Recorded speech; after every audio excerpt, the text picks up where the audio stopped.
Rescuers racing against time to find survivors of the China-Nepal border mudslide. Meta agrees to pay $18 billion to settle lawsuits over children's social media addiction. And the Labor Department revamps heat stress warning system amid criticisms.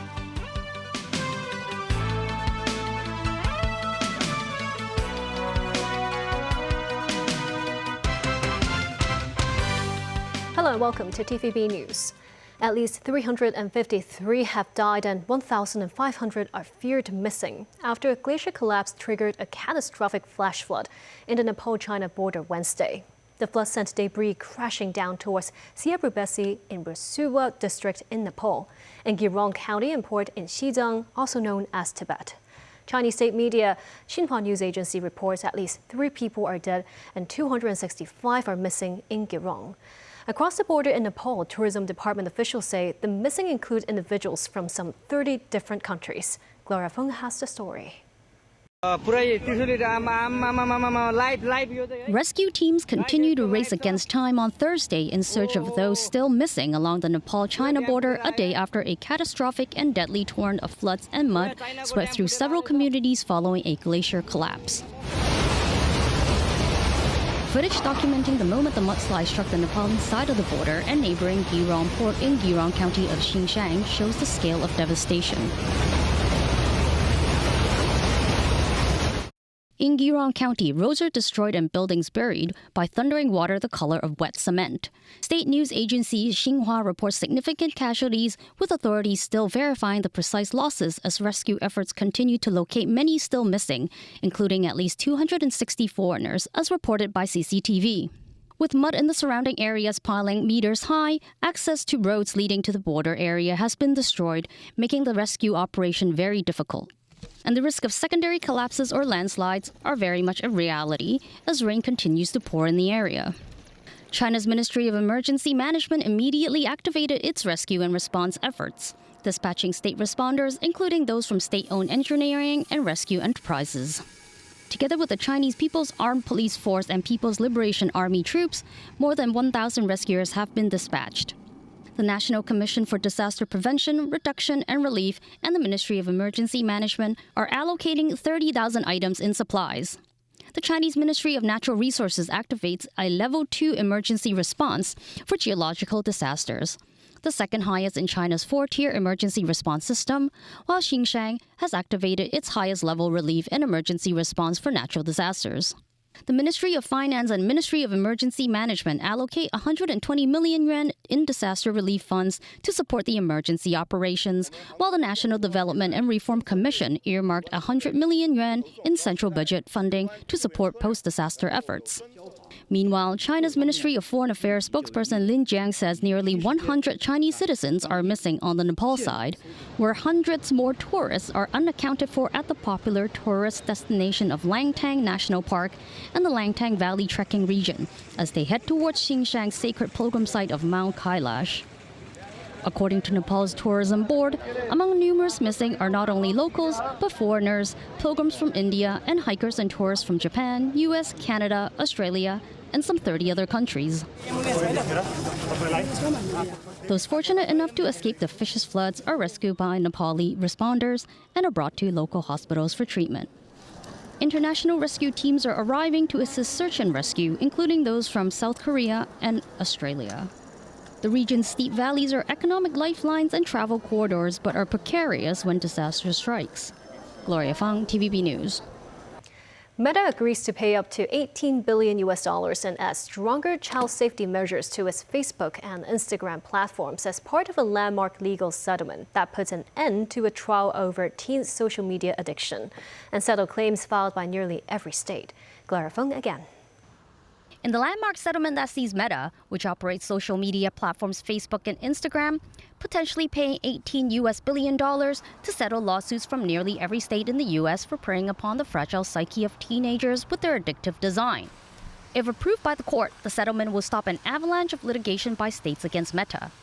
Meta also agrees to adopt a series of safety features, including 2-hour daily time limits and eliminating push notifications during school hours.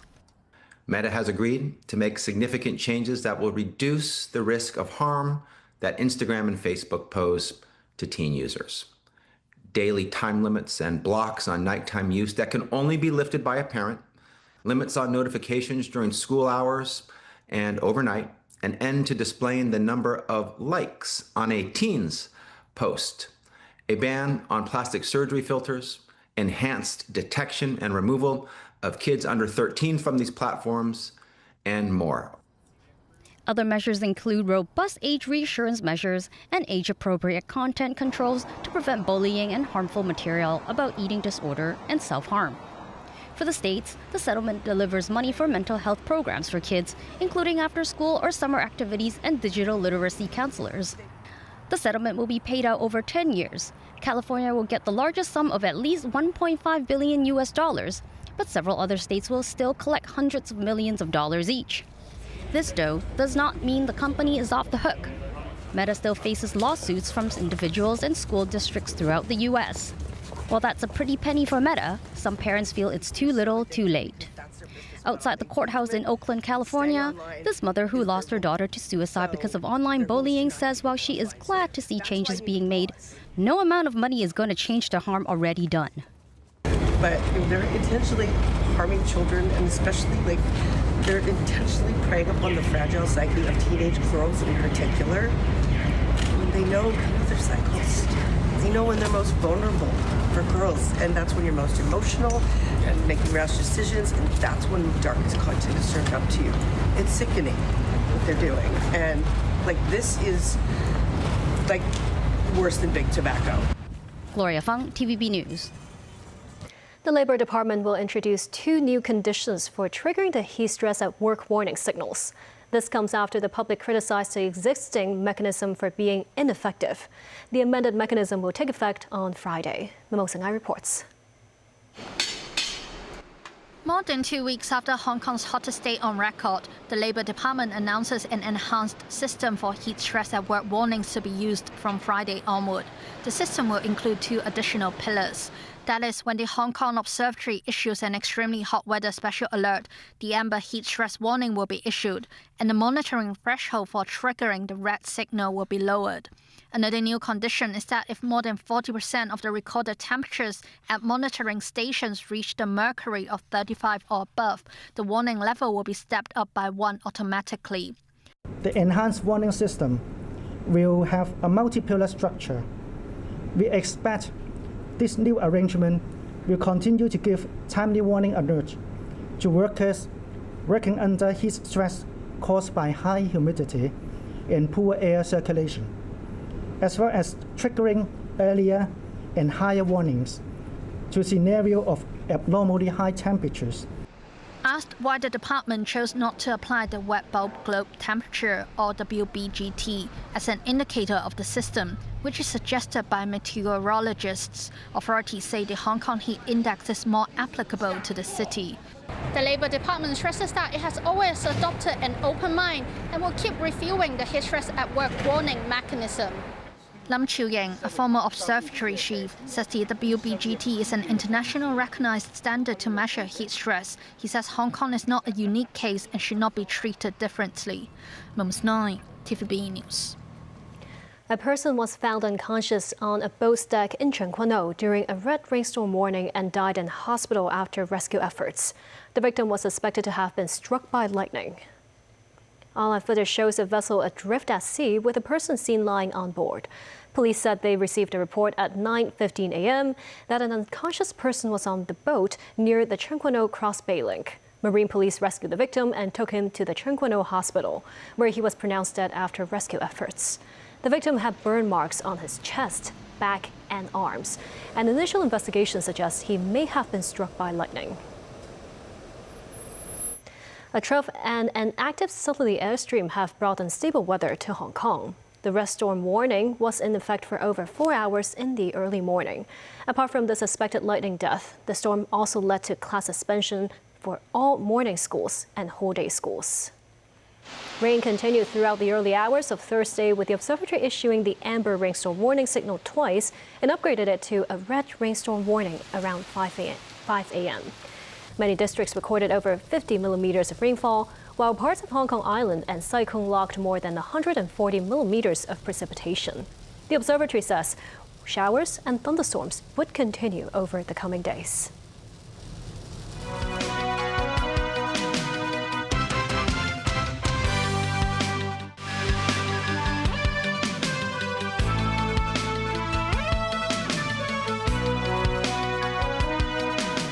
Chinese President Xi Jinping will pay a state visit to Kyrgyzstan and attend the Shanghai Cooperation Organization Summit.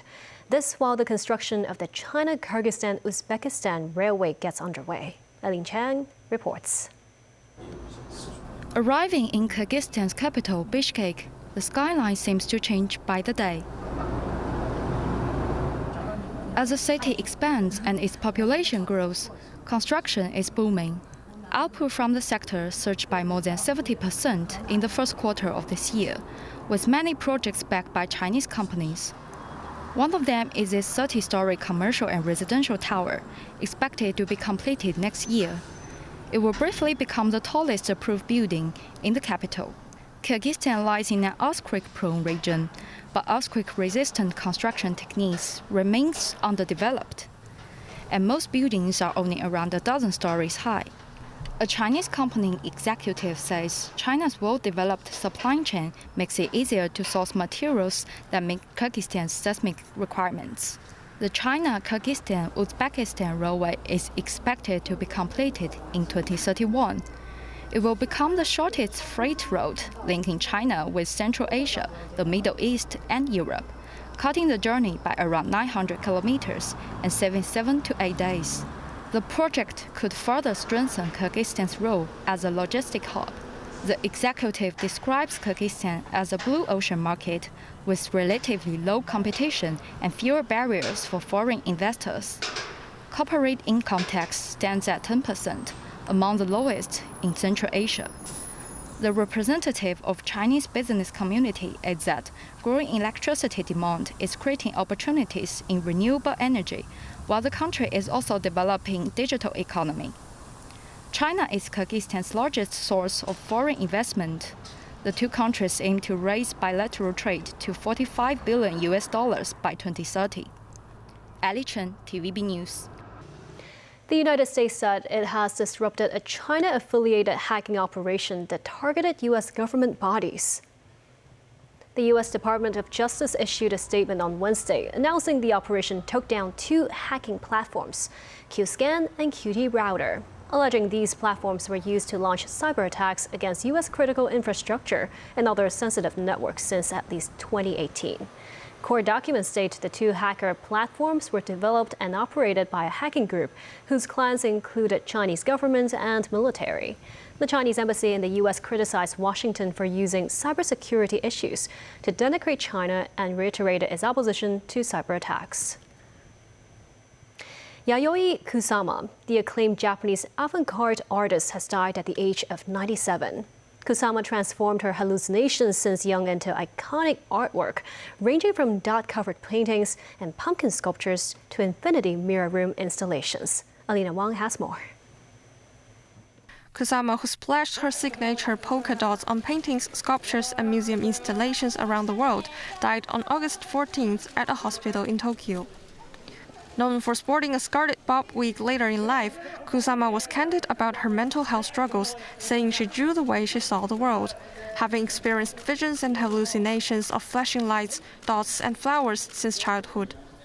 Repetitive motifs were her trademark, resembling netting, swirls, and worms in various shapes, but most often dots, dancing proudly on her canvases. She was in and out psychiatric institution for decades, although her sickness did not hold her back as she was one of the first Japanese women to go to New York to pursue her art. Kusama left for New York in 1957 and quickly made a name for herself by exhibiting net paintings, soft sculptures, creating body paintings, events, and happenings to protest the Vietnam War. She was always bold in the assertion of her dotty vision, not only in sticking to the style for decades, but also in making it accessible to the masses.